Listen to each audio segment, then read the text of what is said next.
Уроженец села Прости Нижнекамского района Никита Фадеевич Кайманов с врагами лицом к лицу столкнулся в первый же день войны в Карелии. Против пограничного отряда под его командованием были брошены 2 вражеских батальона. На каждого пограничника приходилось по 10-15 немецких солдат. В сложных условиях отсутствия связи с внешним миром, нехватки боеприпасов и продуктов застава целый месяц сдерживала натиск врага. Только в ночь на 22 июля 1941 года отряд Кайманова смог одолеть врага и вырваться из окружения. Долгое время считалось, что Кайманов первым среди татарстанцев в годы Великой Отечественной войны был удостоен высшего знака отличия. Однако спустя годы стало известно, что первым кавалером Золотой звезды в республике в военные годы стал уроженец Казани майор Федор Алексеевич Баталов. Отражая яростные атаки врага, воины его стрелкового батальона действовали в обороне с большим упорством и стойкостью. 17 августа 1941 года Баталов погиб на поле боя в сражениях на белорусской земле. Неувидаемой славой покрыли себя защитники Брестской крепости. Гарнизон оказался в окружении и почти месяц сдерживал натиск врага. Среди защитников Брестской крепости был и наш земляк, уроженец Пестричинского района майор Петр Михайлович Гаврилов.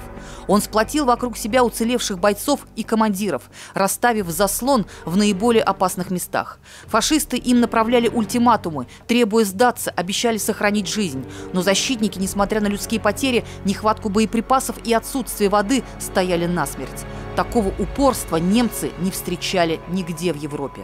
Его взяли в плен только в июле 1941 года. Он один остался без воды, без еды, без боеприпасов. За 2 часа, когда он потерял сознание и фашисты его взяли в плен, за 2 часа до этого он еще отстреливался. Это сообщение немецких, как сказать, документов, да?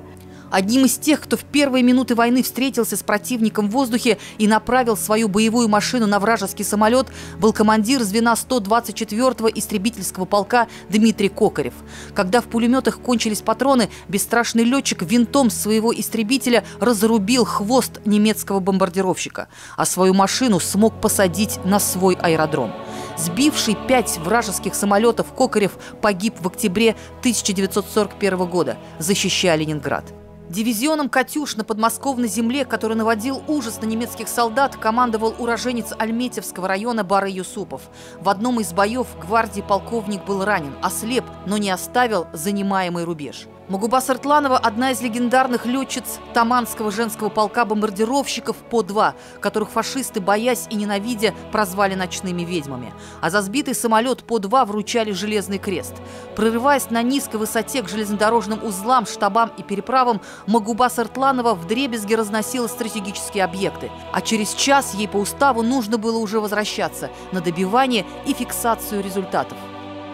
И самое печальное, почему они погибали, как правило. Потому что, сбросив бомбы ночью, неожиданно можно было уцелеть. Но нужно было сфотографировать результат бомбежки.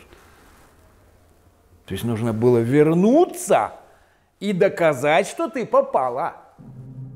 В ходе Сталинградской битвы 38-я стрелковая дивизия полковника Гайни Сафиуллина взяла в плен первого фашистского генерала.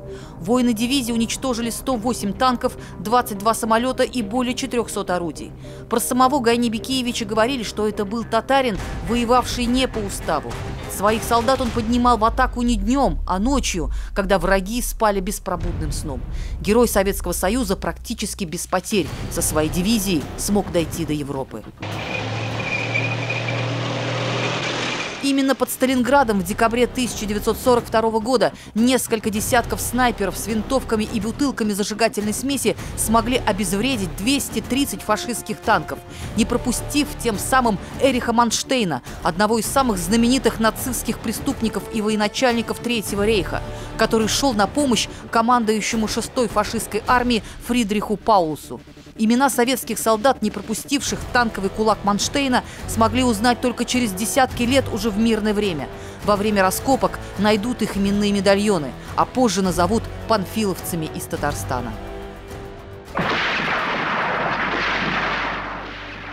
В боях на Курской дуге геройски проявил себя наводчик оружия из Рыбно-Слободского района ТАССР Заки Шеймарданов. В июле 1943 года возле села Красная Дубрава ему пришлось участвовать в отражении вражеской танковой атаки. На орудие Шеймарданова шли 12 танков, но мужество советского бойца оказалось сильнее броневой мощи врагов. Потеряв 3 «Тигра» и 2 средних танка, гитлеровцы отошли. Указом Президиума Верховного Совета СССР Шеймарданову было присвоено звание Героя Советского Союза. За форсирование Днепра свыше 40 наших земляков были удостоены звания Героя Советского Союза. Среди них Борис Кузнецов, который свое первое боевое крещение принял в 16 лет. В октябре 1943 года во время штурма погибли командиры роты и взвода, и ему, 16-летнему мальчишке, пришлось взять командование на себя. Кузнецову одному удалось уничтожить несколько вражеских танков и десятки фашистов. Мы решили продвинуться вперед хотя бы хоть на 20, на 30 метров, продвинуться на правом берегу Днепра и окопаться для того, чтобы держать эту оборону. В 1943 году в районе деревни Чернушки советский солдат, израсходовав в бою все боеприпасы, телом закрыл амбразуру вражеского дзота. Этот подвиг позже назовут беспримерным по доблести, который стал высшим образцом служения Родине. Обнаруженные впоследствии поисковиками документы позволили установить, что этот русский чудо-богатырь, которого звали Александром Матросовым, в действительности является татарином Шакиржаном Юнусовичем Мухамеджановым. Рано лишившись родителей, он воспитывался в детском доме, где и получил русское имя. Больше всего наших земляков было среди белорусских партизан. В составе партизанского отряда в качестве подрывника воевал поэт Заки Нури. Одним из самых отчаянных организаторов подполья в Минске был обычный водитель трамвая из Казани Иван Кабушкин. Его дерзкие налеты наводили ужас на оккупантов. Советские солдаты стояли насмерть до последнего патрона. 14 января 1944 года под Псковской областью свой бессмертный подвиг совершил уроженец Лениногорского района Газинур Гафиатуллин. Сержант своим телом закрыл амбразуру дзота, обеспечив продвижение своего отряда. При форсировании Западной Двины исключительный героизм проявил 19-летний уроженец Сабинского района рядовой Вали Хазиев, который участвовал в боях в составе 334-й дивизии. Он уничтожил пулеметную точку противника, был ранен, но не покинул поле боя. 8 февраля 1945 года советский летчик-истребитель Михаил Девятаев совершил, казалось бы, невозможное. С группой товарищей он смог бежать из концлагеря, угнав бомбардировщик и передать разведке секретные данные о ракете Фау-2. 16 апреля 1945 года началась Берлинская операция. В ней участвовала 76-я гвардейская дивизия под командованием нашего земляка генерал-майора Александра Кирсанова. Налетами на Берлин командовал бывший рабочий из Казани Алексей Федоров. Бомбовые удары по Берлину наносили эскадрильи 202-й Среднедонской авиационной дивизии имени Верховного Совета ТАССР. На боевые задания они вылетали на пикирующих бомбардировщиках с надписью на бортах «Совет Татарстана». В боях за Берлин отличились многие уроженцы Татарстана.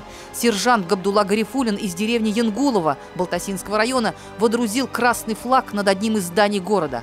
30 апреля 1945 года в 22 часа 40 минут в составе штурмовой группы под командованием гвардии капитана Макова первым водрузил красное знамя над Рейхстагом в Берлине и Гази Загитов. Этот день вошел в историю как день триумфа советского народа в войне с фашизмом. Ильзир Юзаева, 7 дней. Все выпуски программы «7 дней» смотрите на YouTube-канале ТНВ.